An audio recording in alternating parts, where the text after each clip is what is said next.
दोस्तों यीशु आने वाले हैं।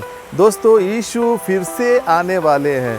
दोस्तों बाइबल की पुस्तक में बहुत सारी जगहों पर लिखा हुआ है कि यीशु फिर से आने वाले हैं। वो बादलों के साथ इस धरती पर फिर से आने वाले हैं। आज से 2000 साल पहले यीशु इस धरती पर आए थे। वो इसलिए आए थे, क्रूस पर बलिदान होने के लिए वो इस धरती पर आए थे। वो फिर से आ रहे हैं इस धरती पर। वो इसलिए आ रहे हैं कि अपने चुने हुए लोगों को, जो उस पर बिलीव करता है, जो उस पर विश्वास करता है, उन्हें इकट्ठा कर अपने साथ ले जाने के लिए यीशु फिर से बादलों के साथ में आ रहा है। बाइबल की पुस्तक मत्ती रचित सुसमाचार 24 का 30 और 31 में लिखा हुआ है कि वो अपने सामर्थ के साथ में बादलों में आएगा और अपने चुने हुए लोगों को इकट्ठा करेगा। ये हो सकता है कि अमेरिका से हो सकता है ऑस्ट्रेलिया से हो सकता है आपका जाम्बिया से हो, साउथ अफ्रीका से हो, कोई भी कंट्री से जितने लोग उसको विश्वास करते हैं उन सबको वो इकट्ठा करेंगे और अपने साथ बादलों में उठा लेंगे, ऐसा लिखा हुआ है। दोस्तों मरकुस रचित सुसमाचार एक बाइबल की पुस्तक है, 13 का 26 से 27 में भी लिखा हुआ है कि वो अपने चुने हुओं को इकट्ठा करेगा।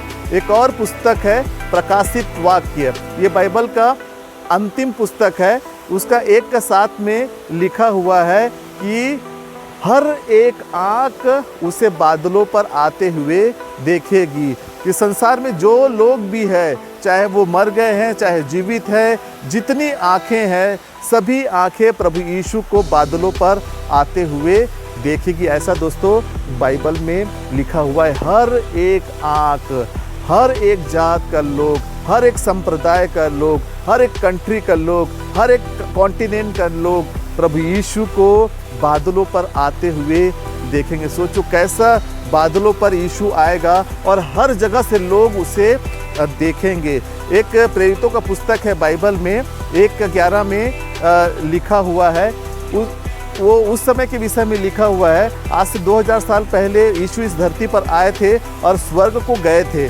तो उस समय स्वर्गदूत, परमेश्वर के दूत उसके चेलों को कह रहे हैं, जो प्रभु यीशु के चेले थे उनको कह रहे हैं कि जिस रीति से यीशु को तुम बादलों के साथ में स्वर्ग में जाते हुए देखे थे, वैसी ही रीति से बादलों के साथ स्वर्ग से आते हुए इस धरती पर आते हुए तुम देखोगे, ऐसा बाइबल में प्रेरित की पुस्तक 1:11 में लिखा हुआ है। जैसा प्रभु यीशु गए थे वैसे ही प्रभु यीशु बादलों के साथ में आने वाला है। दोस्तों और भी बहुत इंटरेस्टिंग बातें बाइबल में लिखा हुआ है। पहला थिस्सलुनीकी 4 का 16 और 17 में लिखा हुआ है कि जब प्रभु यीशु बादलों में आएगा तो उसके चुने हुए जो प्रभु यीशु पर विश्वास करते हैं, वो मर भी गए हैं, यदि मरे हुए हैं तो उन्हें भी यीशु जीवित करेगा और मुर्दे जो मर गए हैं वो जीवित हो जाएंगे और बादलों में उठा लिए जाएंगे और प्रभु यीशु से हवा में मिलेंगे। और उस समय जो बचे रहेंगे, जो जीवित है, जो भी उस समय बचा है, जो जीवित है, वो बिलीव करता है यीशु पर, तो उसे भी यीशु बादलों पर उठा लेगा और सब हवा में यीशु के साथ में मिलेंगे। सोचिए कैसा पॉसिबल होगा कि एक व्यक्ति हवा में कैसा जा सकता है, एक मुर्दा जो मर गया है वो कैसा जीवित होके कैसा हवा में जाएगा। दोस्तों ये सब बाइबल में लिखा हुआ है कि एक मरा हुआ व्यक्ति जिंदा हो जाएगा। जो बिलीव करता है, यीशु पर बिलीव करता है, वो मरा हुआ व्यक्ति जीवित हो जाएगा और बादल में यीशु के साथ में मिलेगा पल भर में, और यीशु के साथ में बादलों में मिलेंगे, हवा में यीशु के साथ में मिलेंगे, ऐसा दोस्तों बाइबल में पहला थिस्सलुनीकी 4 का 16-17 में लिखा हुआ है। और सब बादलों में यीशु के साथ में मिलेंगे और उसके साथ में रहेंगे, ऐसा लिखा हुआ है। बाइबल की एक पुस्तक पहला कुरिन्थियों 15 का 52 में ऐसा लिखा हुआ है दोस्तों कि मुर्दे अविनाशी दशा में जी उठेंगे और जो उस समय जीवित रहेंगे वो पल भर में बदल जाएंगे, ऐसा लिखा हुआ है। और ये पलक मारते ही ये सब घटनाएं हो जाएंगी।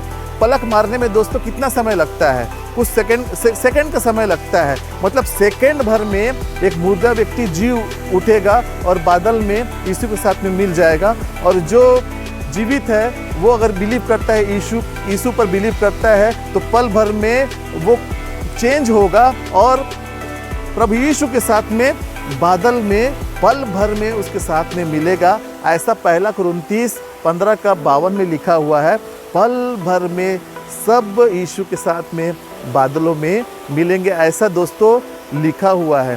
प्रकाशित वाक्य 22:12 जो कि अंतिम अध्याय है बाइबल का, वहाँ लिखा है कि यीशु कह रहे हैं कि मैं शीघ्र आने वाला हूँ और हर एक को उसके काम के अनुसार मैं प्रतिफल दूंगा, ऐसा लिखा हुआ है। दोस्तों इसका मतलब ये है प्रभु यीशु बादलों में फिर से आने वाले हैं और हर किसी को उसके काम के अनुसार बदला मैं दूंगा, ऐसा लिखता है।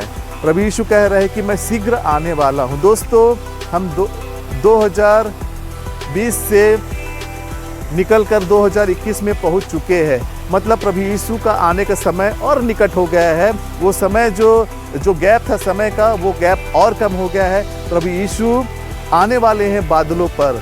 जैसे जैसे समय बीतता जा रहा है वैसे वैसे प्रभु यीशु के आने का समय निकट होता जा रहा है। जो बिलीव करता है यीशु पर, जो विश्वास करता है यीशु पर, उसके लिए बहुत बड़ा खुशखबरी है कि जैसे जैसे समय बीतता जा रहा है वैसे वैसे यीशु से मिलने का समय निकट होता जा रहा है। एक पुस्तक है 2 कुरिन्थियों 5 अध्याय का 17 में लिखा हुआ है, यदि कोई यीशु पर विश्वास करता है तो वह नई सृष्टि है। यदि आप इन सब बातों पर विश्वास करते हैं कि खुदा यीशु बादलों पर लेने आएगा, न्याय करने आएगा, और आप इन सब बातों पर विश्वास करते हैं, यीशु पर विश्वास करते हैं, तो आप नई सृष्टि है। पुरानी सारी बातें बीत गई, सब कुछ बीत गया, अब यीशु में आप नई सृष्टि है और आपको भी यीशु बादलों में लेने आएगा। आप भी हवा में यीशु से मिलेंगे यदि आप विश्वास करते हैं। बाइबल में ऐसा लिखा हुआ है। तो दोस्तों जैसे जैसे समय बीतता जा रहा है, यीशु से मिलने का समय और करीब आता जा रहा है। हम 2019 से 2020 में पहुंच गए, 2020 से 2021 में पहुंच गए, नए वर्ष में पहुंच गए हैं, नए दिन में हम पहुंच गए हैं। हर सुबह हमारे लिए नया है दोस्तों, और प्रभु यीशु हमको लेने आने वाले हैं। क्या आप विश्वास करते हैं कि यीशु आपको लेने आने वाले हैं? अगर विश्वास करते हैं तो 100% यीशु आपको बादलों में उठाएंगे।